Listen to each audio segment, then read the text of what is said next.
आज हॉटेल नाही तर घरीच धमाल अशी पार्टी केली होती. आपली माणसं आणि आपलीच पार्टी.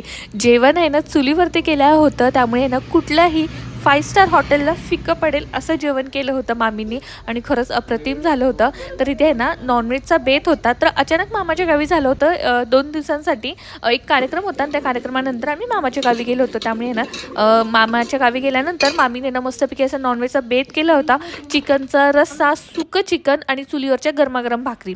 आणि मम्मी चिकन खात नाही म्हणून तिच्यासाठी आहे ना अंड्याचा रस्सा आणि अंड्याच्या पोळ्या म्हणजे ऑमलेट केलं होतं.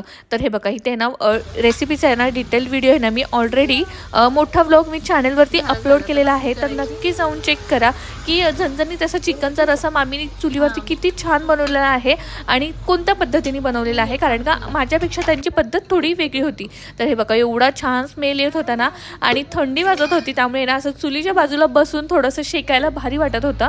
आता चिकनचा रस्सा झाल्यानंतर गरमागरम भाकरी केल्या होत्या आणि जसजशा गरमागरम भाकरी होत होत्या तसतशा आम्ही सगळे इथे जेवायला बसलो होतो.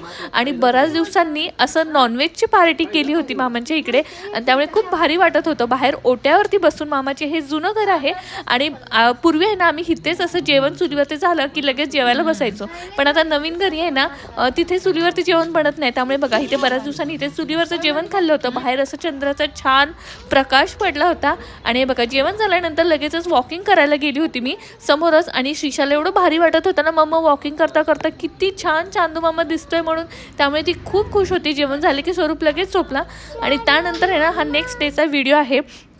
तर आम्हाला पुण्याला जायचं होतं आणि सगळ्यांचीच घाई होती, मुलींना कॉलेजला जायचं होतं, त्यामुळे ना मामीने सकाळी लवकर चपाती करायला घेतल्या होत्या आणि मुलं बघा झोपेतनं उठल्या पहिलं जेवायला गेले आणि त्यानंतर स्वयंपाक झाल्यावरती मुली कॉलेजला गेल्या आणि प्रत्येकजण आपापल्या कामाला जात होते. आणि त्यानंतर हे बघा श्रीशा आणि दीदीची एवढी अटॅचमेंट आहे ना, दीदी थोडा वेळ जरी तिला सोडून गेली ना तरी ती आहे ना सतत रडत असते की मम्मा माझी दीदी कुठे गेलेली आहे, मला दीदीकडे जायचं आहे म्हणून. तर हेच तिचं चालू होतं. तर आता त्यानंतर थोडा वेळ आम्हाला निघायचं होतं, त्यामुळे ना स्वरूपाने थोडा वेळ मामीची जे कामं करतात ना, मामीच्या प्रत्येक कामामध्ये त्याची अशी लुडबुड चालू असते की मामी आहे ना म्हशीला पाणी कसं पाजतायत की वैरण कशा आणतायत, असं सगळे कामं चालू असतात. तर इथे सगळं आवरल्यानंतर आम्ही पुण्याला जायला निघालो होतो. तर असा होता आमचा आजचा सुट्टीचा दिवस. तर व्हिडिओ आवडला असेल तर नक्की चॅनलला लाईक करा.